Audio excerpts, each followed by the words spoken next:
En nombre de Universo en Diálogo Podcast, les damos la bienvenida. Hoy nos metemos en un tema, bueno, un tema delicado, ¿sí?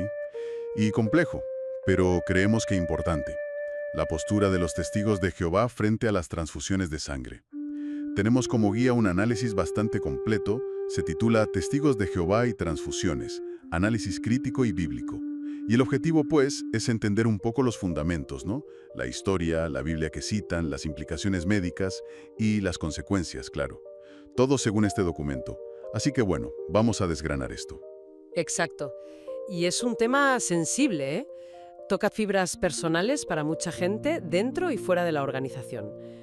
Por eso es fundamental abordarlo con claridad, sí, pero también con respeto. Vamos a exponer los argumentos que presenta la fuente, los pros, los contras, sin evitar las preguntas difíciles. Totalmente de acuerdo.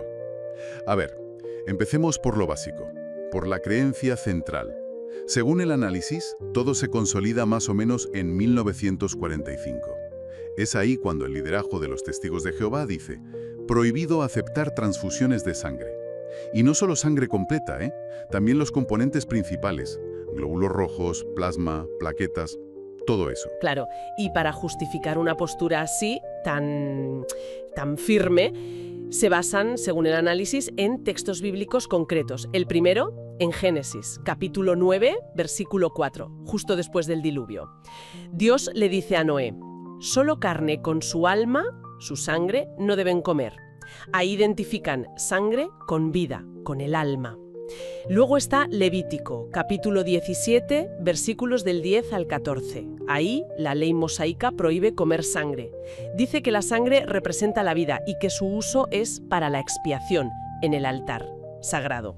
Y el tercer pilar es ya del Nuevo Testamento, Hechos 15, versículos 28 y 29. Es la decisión del Concilio de Jerusalén. Dicen a los creyentes, sobre todo a los gentiles, que se abstengan de sangre y de lo estrangulado. Vale.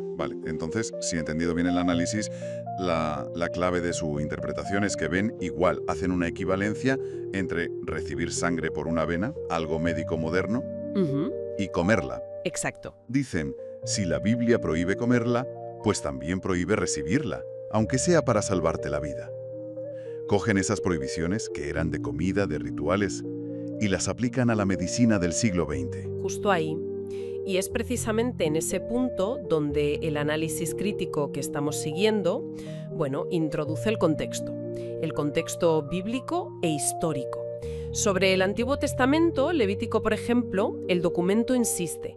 Esa prohibición de comer sangre estaba ligada al simbolismo. La sangre era la vida, que es de Dios, y su uso era ritual, para expiar pecados.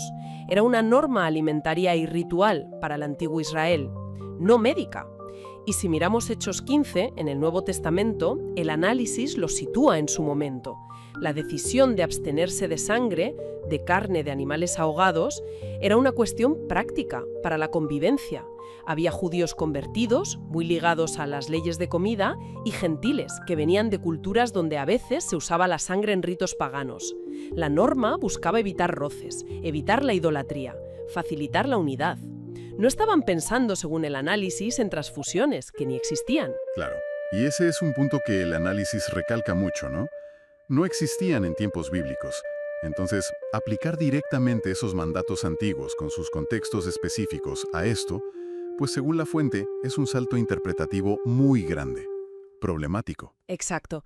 Y además, el análisis trae a colación un principio de Jesús, Mateo 12.7.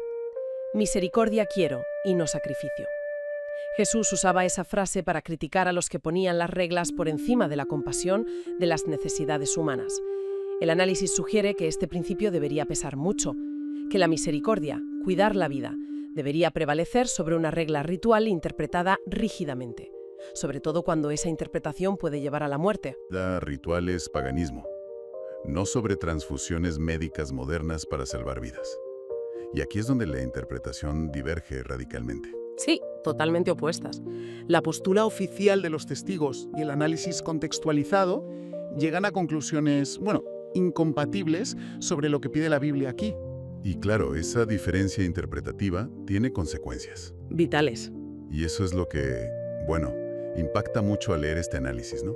Ver cómo una interpretación que surge en un momento dado tiene efectos tan reales, tan tangibles y a menudo trágicos, según documenta la fuente, en pleno siglo XXI. Precisamente.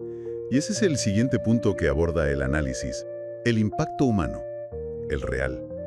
El documento es bastante directo, habla de miles de muertes, documentadas, en hospitales de todo el mundo, muertes que, según los informes médicos que cita, ocurrieron porque los pacientes, testigos o sus representantes, si eran menores, rechazaron transfusiones que los médicos veían esenciales. Y da ejemplos concretos, que ponen los pelos de punta. Situaciones límite, cirugías de corazón, donde se necesita sangre y no se acepta, y el paciente muere. Hemorragias posparto masivas, mujeres que mueren porque no reciben el tratamiento estándar. Víctimas de accidentes graves, que necesitaban sangre ya y se rechazó. Desenlaces fatales por la doctrina. Y ojo, que no son solo anécdotas. El análisis dice que estos casos se han estudiado y publicado en revistas médicas importantes. Menciona The Lancet, el New England Journal of Medicine. O sea, la comunidad médica internacional ha visto y debatido esto. Claro, calcular una cifra exacta es muy difícil. Los registros no siempre especifican el motivo religioso del rechazo. Faltan datos globales, como señala la fuente. Pero sí cita estudios, análisis demográficos, que estiman que, sobre todo en décadas como los 70, 80, 90, podrían haber sido miles de muertes al año en todo el mundo relacionadas con esta doctrina. Aunque sean estimaciones, la escala que sugieren da mucho que pensar sobre el coste humano. Entendido.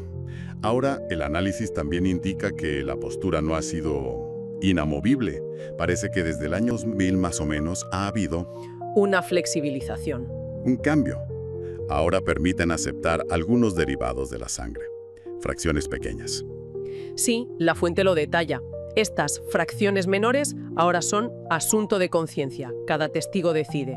Menciona las inmunoglobulinas, por ejemplo, los factores de coagulación para hemofílicos, la albúmina que se usa en quemados, shock. Pero aquí es donde el análisis crítico, pone el dedo en la llaga, porque aceptan esas fracciones menores, pero siguen prohibiendo totalmente los componentes mayores. Glóbulos rojos, el plasma completo, las plaquetas, glóbulos blancos, eso sigue prohibido. Y el análisis dice, esto crea confusión. Y parece inconsistente, lógicamente. ¿Cuál es la base bíblica exacta para decir la albúmina que viene del plasma sí, pero el plasma entero no? O los factores de coagulación sí, pero las plaquetas, de donde a veces vienen o que hacen algo similar, no. La línea parece arbitraria, según la fuente. Difícil de justificar con los mismos textos que usan para la prohibición original. Y esto crea dilemas enormes para los fieles que deciden bajo presión y para los médicos. El análisis cuestiona la coherencia interna de esta doctrina evolucionada. Es una pregunta fuerte, sí. Suena un poco artificial esa distinción, partiendo de la base de abstenerse de sangre. Vale, hemos visto la doctrina, la crítica bíblica, el impacto, la evolución. ¿Qué lecciones saca el análisis de todo esto? ¿Qué nos podemos llevar? Pues saca varias lecciones importantes que van más allá de este caso. La primera y quizá la fundamental: la importancia crítica de interpretar la Biblia con contexto. Usa este caso para mostrar cómo una lectura literalista, que ignora el contexto histórico-cultural o que aplica una norma antigua a algo moderno sin más, puede tener consecuencias trágicas. Insiste en que el espíritu de la ley bíblica, sobre todo con Jesús, es proteger la vida. Y muy ligado a eso, la segunda lección, el peligro del legalismo religioso.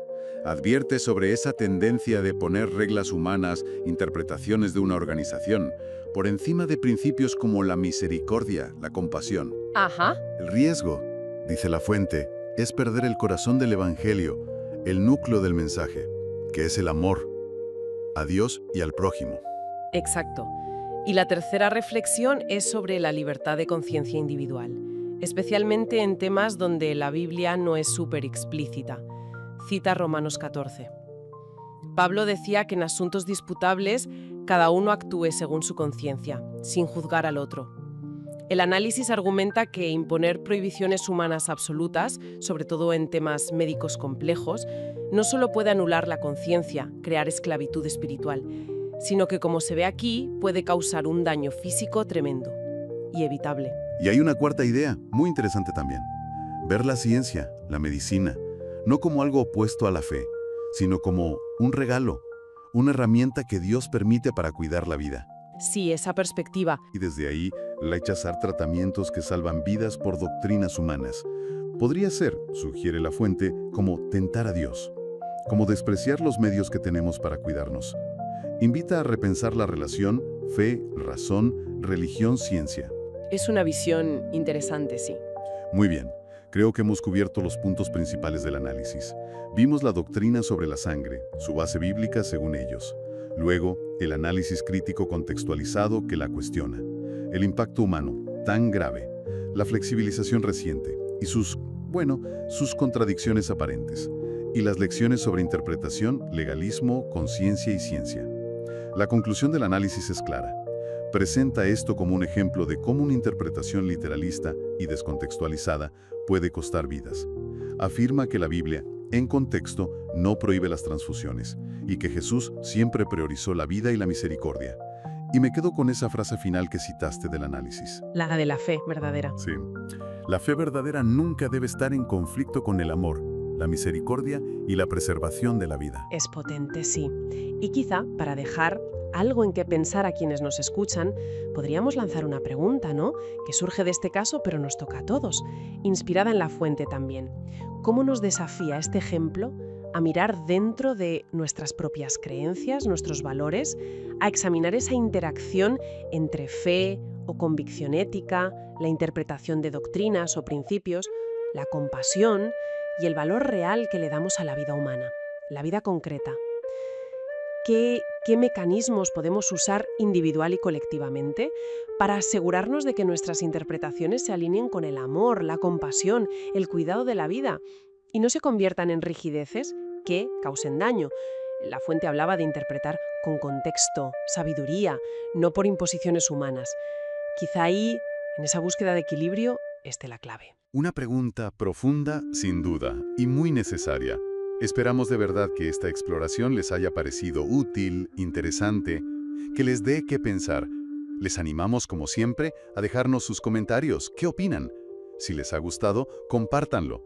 Y claro, suscríbanse a Universo en Diálogo Podcast para no perderse los próximos análisis.